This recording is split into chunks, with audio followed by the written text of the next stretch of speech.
अक्षय तृतीयेचा मुहूर्त तोंडावर आहे, त्यात लग्न सराईचा हंगाम। याच दरम्यान सध्या सोन्याचे दर गगनाला भिडले आणि आज सोन्यानं 1 लाखाचा टप्पा पार केला। मुंबईमध्ये सोमवारी सोन्याचा दर 1,01,000 गेला। सोन्याच्या या ऐतिहासिक झळाळी मागची कारणं काय, या दरवाढीनंतर ग्राहकांची काय प्रतिक्रिया आहे, जाणून घेऊया या स्पेशल रिपोर्टमधून।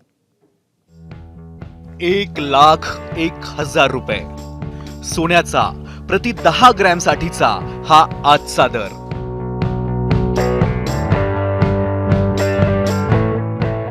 सोमवारचा दिवस उजाडला आणि सोन्याच्या दरानं एक नवा उच्चांक गाठला। ऐन अक्षय्य तृतीयेच्या मुहूर्तावर सोनं पहिल्यांदाच 1 लाखाच्या पार पोहोचलं।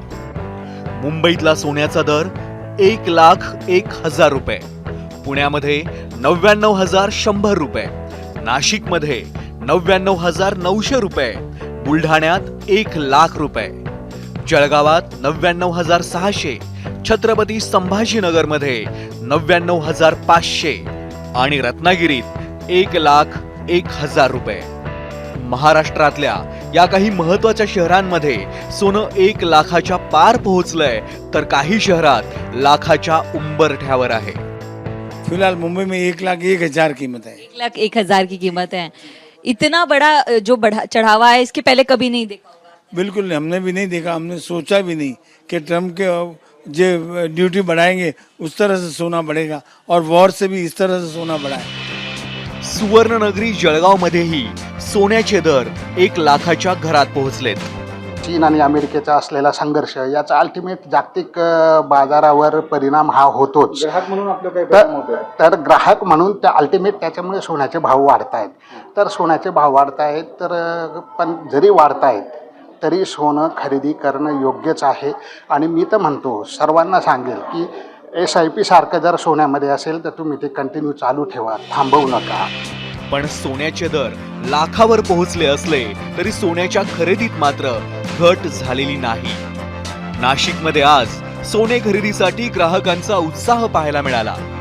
आश्चर्य वाटतं की सोन्याचे भाव खूप हाईटवर गेले, पण तरी पण आता ज्या लोकांना घ्यायचं, जसं काही लग्न असेल तर लोकांना घ्यावंच लागतं। तर पण अशी अपेक्षा आहे की थोडाफार भाव कमी व्हायला पाहिजे, कारण ठीक आहे, जे मिडल क्लास लोक आहे किंवा हाय क्लास लोक आहे ते लोक तर बेअर करू शकतात, बट जे लोक जे कमी याचे आहे, जे नाही बेअर करू शकत, अशा लोकांना प्रश्न पडतो। तर अशा लोकांसाठी काहीतरी झालं पाहिजे, थोडी भाव कमी व्हायला पाहिजे। खरेदी करावंच लागते, भाव जरी उंच गेलं तरी थोडं कमी प्रमाणात का होईना पण घ्यावंच लागतं। बजेट बिघडला असं वाटतंय तुम्हाला? हो, बजेट तर बिघडलाच आहे ना, सर्वसाधारण माणसाचं बजेट पूर्ण बिघडलं आहे सोन्याच्या भावामुळे। म्हणजे ज्या भावामध्ये आम्ही 2 ते 3 तोळं घेऊ शकतो, आता त्या बजेटमध्ये 1च तोळा सोनं बसवावं लागतंय असं आहे। पण हे भाव कुठेतरी कमी व्हायला पाहिजे, जेणेकरून आमच्यासारख्या सर्वसामान्य लोकांना ते खरेदी करता येईल। आंतरराष्ट्रीय बाजारपेठेतील घडामोडी, अमेरिकेतील नवनवीन धोरणं, मध्य पूर्वेत सुरू असलेल्या तणाव आणि त्यासोबतच डॉलरची घसरण याचा संपूर्ण परिणाम सोन्याच्या दरांवर होतोय। आणि महत्त्वाचं म्हणजे सोन्याला चांगली गुंतवणूक म्हणून देखील पाहिलं जात आहे आणि त्याच कारणांमुळे सोन्याच्या दरात वाढ होत आहे आणि सोन्यानं विक्रमी उसळी घेतली आहे। अक्षय तृतीयेचा मुहूर्त, लग्न सराईचा हंगाम आणि त्यात सोन्याचे वाढलेले दर ग्राहकांच्या खिशाला मात्र कात्री लावणार एवढं नक्की। ब्युरो रिपोर्ट, ABP माझा। ABP माझा, उघडा डोळे बघा नीट।